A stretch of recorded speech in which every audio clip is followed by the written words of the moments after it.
लोहड़ी की कहानी पंजाबी लोक कथा। लोहड़ी का संबंध सुंदरी नामक एक कन्या तथा दुल्ला भट्टी नामक एक योद्धा से जोड़ा जाता है।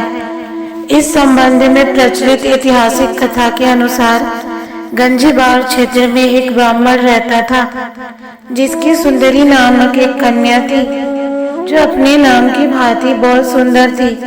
वह इतनी रूपवान थी कि उसके रूप, यौवन व सौंदर्य की चर्चा गली गली में होने लगी थी।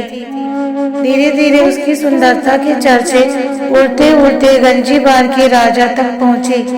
राजा उसकी सुंदरता का बखान सुनकर सुंदरी पर मोहित हो गया और उसने सुंदरी को अपने हरम की शोभा बढ़ाने का निश्चय किया। गंजीबार के राजा ने सुंदरी के पिता को संदेश भेजा कि वह अपनी बेटी को उसके हरम में भेज दे। इसके बदले में उसे धन दौलत से लाभ दिया जाएगा। उसने उस ब्राह्मण को अपनी बेटी को उसके हरम में भेजने के लिए अनेक तरह के प्रलोभन दिए। राजा का संदेश मिलने पर बेचारा ब्राह्मण घबरा गया। वह अपनी लाडली बेटी को उसके हरम में नहीं भेजना चाहता था। जब उसे कुछ नहीं सूझा तो उसे जंगल में रहने वाले राजपूत योद्धा दुल्ला भट्टी का ख्याल आया, जो एक कुख्यात डाकू बन चुका था, लेकिन गरीबों व शोषित की मदद करने के कारण लोगों के दिलों में उसके प्रति अपार श्रद्धा थी। ब्राह्मण उसी रात दुल्ला भट्टी के पास पहुंचा और उसे विस्तार से सारी बात बताई।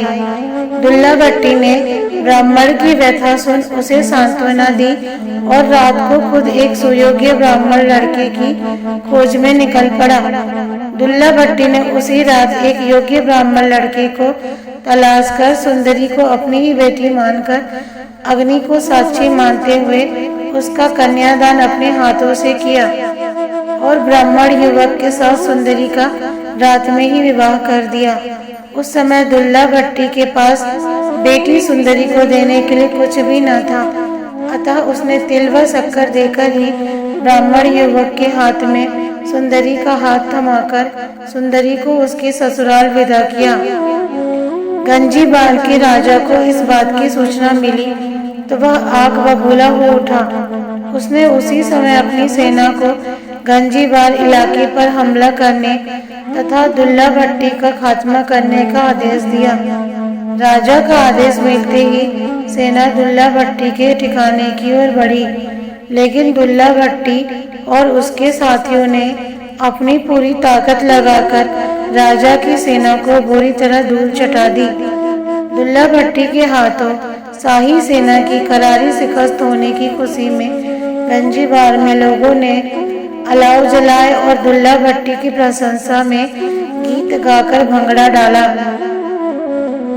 कहा जाता है कि तभी से लोहड़ी के अवसर पर गाए जाने वाले गीतों में सुंदरी और दुल्ला भट्टी को विशेष तौर पर याद किया जाने लगा। सुंदर मुंदरिये हो, तेरा कौन विचारा हो, दुल्ला भट्टी वाला हो, दुल्ले की ब्याही हो, शेर शक्कर पाई हो, कुड़ी दे मामे आए हो, मामे चूरी कुट्टी हो, जमींदारा लुट्टी हो, कुड़ी दा लाल दुपट्टा हो, दुल्ले की ब्याही हो, दुल्ला भट्टी वाला हो, दुल्ला भट्टी वाला हो। लोहड़ी के मौके पर यह गीत आज भी जब वातावरण में गूंजता है तो दुल्ला भट्टी के प्रति लोगों की अपार श्रद्धा का आभास स्वतः ही हो जाता है।